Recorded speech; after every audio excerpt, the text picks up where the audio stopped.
Morning, Glory, America. Bonjour, hi. Candidate Jeff Bezos is taking off shortly. But another person who took a trip this weekend is Senator Tom Cotton. I'd like to know what the weather was like in New Hampshire this past weekend, Senator Cotton. Good morning, Hugh. It's good to be on with you. The weather was beautiful, especially up in the North Country. You're getting close to Canada when the road signs start having the kilometer markers in addition to the mile markers. But we had a great visit to New Hampshire and campaigned with a lot of very motivated Republicans. New Hampshire was the only state last year that flipped a Democratic legislature to a Republican legislature, and you can see the dividends. They passed a historic budget with historic tax cuts,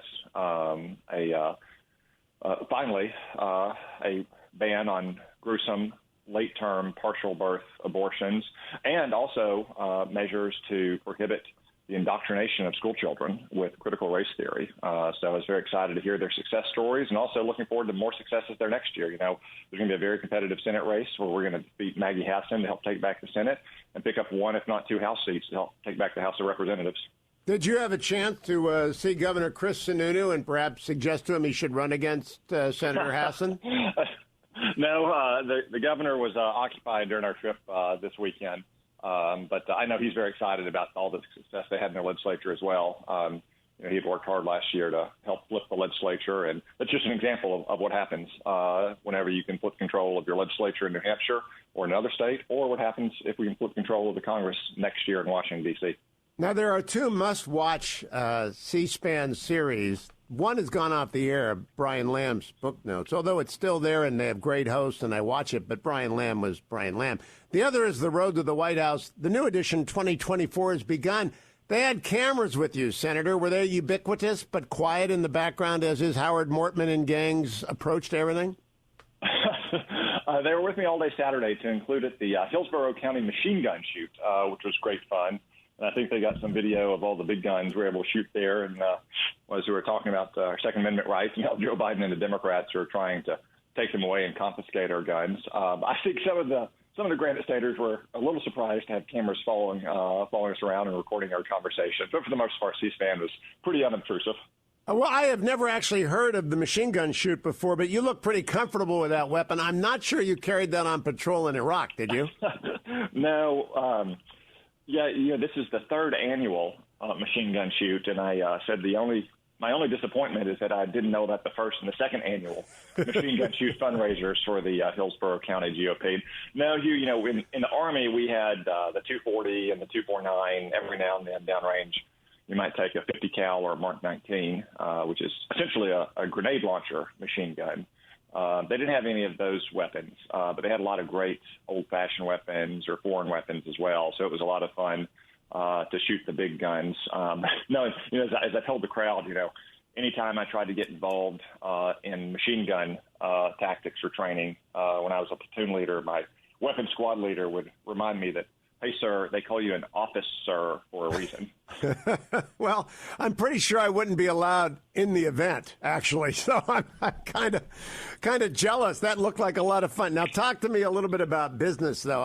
If you're in New Hampshire on the weekend, you've got to be back here because Chuck Schumer's going to try and muscle down this infrastructure package tomorrow. Will he get cloture?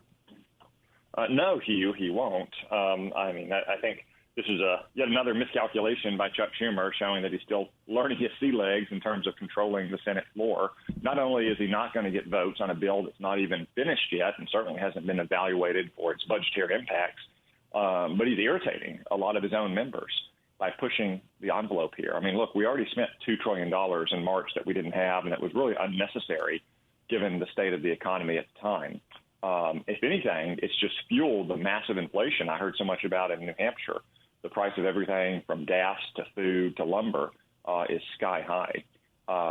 And there's plenty of time still left in the calendar to let senators move forward in a deliberate and thoughtful fashion. I think Schumer is going to fail here, and I think it's going to backfire on him as well for the rest of this agenda. Well, we have passed the 6-month mark of the President Biden administration. We did not get any look-backs because all they've done is spend $2 trillion and unleash inflation. There's nothing else that's been done. And the Delta variant has put the lie to COVID being under control, Senator. Yeah, it's shocking how you don't get those 6-month retrospectives on the Biden term the way you would under a Republican president, when, as you say, the only accomplishment is just blowing through $2 trillion that we didn't have, and whose main effect has been to unleash inflation to levels we haven't seen in 40 years, which is the hidden tax on the middle class, making their dollar go less and less far every single day. And let's not forget about foreign policy either. I mean, Uncle Sam has a kick me sign on his back right now, thanks to Joe Biden and his team's continually apologizing and groveling and doing things like inviting the United Nations Human Rights Council, which has such human rights champions as Cuba and Venezuela and North Korea on it, to come to America to study American racism. Now, Senator, I have a column coming out in the Washington Post today, which I had to fact check with the editors yesterday, which is good. I don't mind fact checking. I make the assertion that the first person to the bell was you. You're the first elected official who warned about COVID in January of last year. And inside the administration, there's O'Brien, Pottinger, and Secretary Pompeo. But you were the first elected person, and they wanted me to fact check that, which I did, and I proved it to them. So now we are a year and a half into public awareness of it, and the Delta variant is here. And I'm going to argue in this column that the military should be vaccinating its soldiers. I don't know where you stand on that.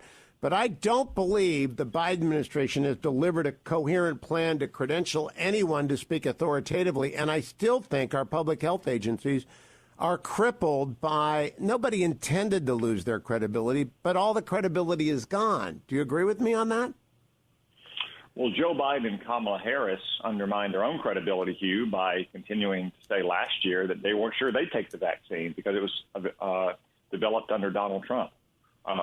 And some of these public health bureaucrats like Tony Fauci have destroyed their credibility over the last year and a half by deliberately and continuously misleading the American people about whether masks were appropriate or what levels would achieve herd immunity, or in Dr. Fauci's case now, misleading the fact that his agency funded dangerous gain-of-function research in the Wuhan labs until recently.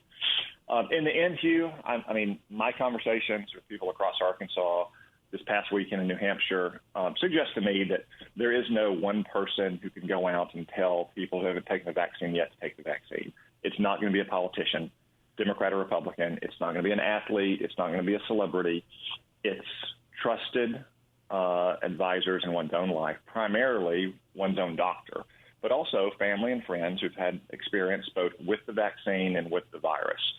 So rather than threatening to have Facebook censor what they call misinformation, which I would note included the likelihood that the virus started in the lab until just a few weeks ago, or rather than sending Democratic operatives door to door to knock on people's doors who haven't gotten the vaccine, raising a question of how they would know that, I think Joe Biden and his administration should just be encouraging Americans, as I have for many weeks, to talk to your doctor, get the facts, make the decision on an informed basis with your doctor and with your family and friends who can tell you about their experiences. No, Senator, I agree with all that, 100%. I do believe, however, that we have a false sense of virus security spreading in the country, because I think we are actually closer to another pandemic than we were at this time in 19, because of the fact we've got 100 million cases of a new virus out there, each of them mutating. And I'm afraid that we don't have anyone that is credible in the eyes of the public in the way that the CDC was at the beginning of this, that it is not now, and that we need new leadership that is actually credible in the eyes of everyone. And I just keep seeing, and God bless Tony Fauci and Francis Collins, they did the best they could. They weren't very good at communicating. But we can't go into another health crisis without anybody on the bench. It would be a disaster.